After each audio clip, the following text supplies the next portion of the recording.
Општина Кочани ја објави програмата за 28-то издание на традиционалната културна манифестација Денови на Кочанскиот Орис, што ќе се одржи од 30 септември до 5 октомври.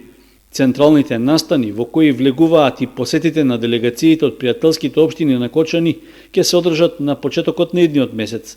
Традиционалното зажнивување пак е закажано за 5 октомври. Од општината најавуваат дека годинава обичајот за жнивување на Орис ќе представува своевиден перформанс на нива, за чија изведба ќе се погрижи фолклорниот ансамбл Кочани. Ќе се настојува приказот да добие што поголема автентичност со сите елементи на традицијата. Наместо во досегашниот избор на жетварска убавица, улогата на жетварката посилно ќе биде истакната на самото зажнивување.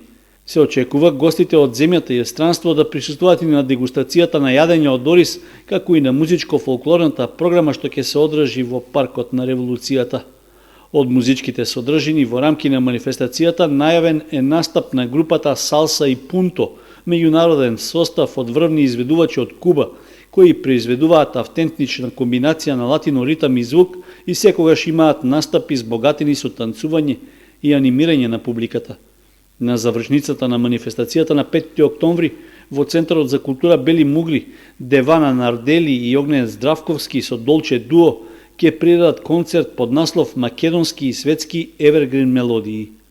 Во музичките настани вклучени се и концертот на Основното музичко училиште Ристо Јуруков, градскиот хор од Штип и фестивалот Музички бранови.